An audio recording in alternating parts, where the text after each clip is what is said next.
Headlines प्रायोजक राजयोग paints, आनंद तुमचा, रंग आमचा।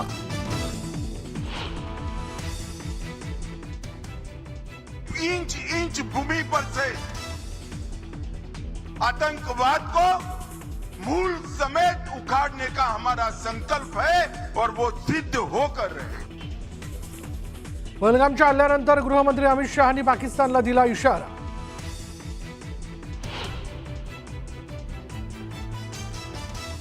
दहशतवादाविरोधातल्या लढाईत अमेरिका भारतासोबत राजनाथ सिंह यांची अमेरिकेचे संरक्षण मंत्री यांच्याबरोबर फोनवरून चर्चा। अमेरिकेचं पूर्ण सहकार्य असल्याची पीट हेगसेथ यांची ग्वाही।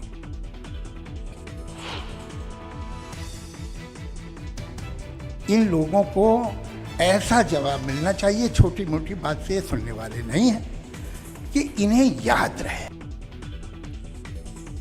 पाकिस्तानला कायमची अब्दल घडेल असं उत्तर द्या। पहलगाम हल्ल्याच्या पार्श्वभूमीवर जावेद अख्तर यांचं सरकारला आवाहन।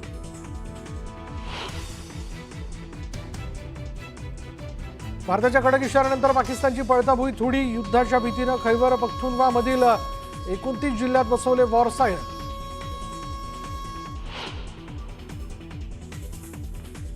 भारत पाकिस्तानमधील अटारी बॉर्डर पूर्णपणे बंद। पाकिस्तानी सैन्याच्या भूमिकेमुळे पाकिस्तानची फरफट। सीमेवर महिलांनी फोडला टाहू। पुण्यात परशुराम आर्थिक विकास महामंडळ कार्यक्रमात रंगलं नाराजी नाट्य। अजित पवारांकडून वेळेच्या 10 मिनिटांआधी उद्घाटन।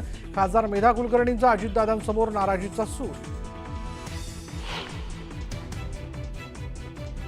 धाराशिवमधील कामांना राणा जगजितसिंह पाटलांमुळे स्थगिती। राणा जगजितसिंह पाटलांची मुख्यमंत्र्यांकडे तक्रार, तर पालकमंत्री प्रताप सरनाईकांच्या गौप्यस्फोटानं महायुतीत मिठाचा खडा।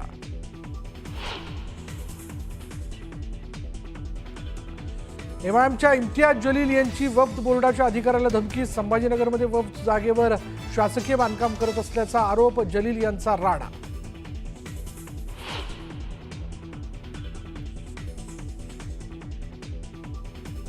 जातनिहाय जनगणनेसाठी सरकारकडून तयारी सुरू। ओबीसीसाठी स्वतंत्र कॉलम, तर यंदा पहिल्यांदाच डिजिटल पद्धतीनं मोजणी।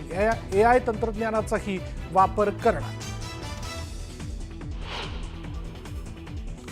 आणि पहलगाम हल्ल्यानंतर तणावाचं वातावरण असतानाही केदारनाथ यात्रेला सुरुवात। पंचमुखी पालखी मंदिर परिसरात दाखल।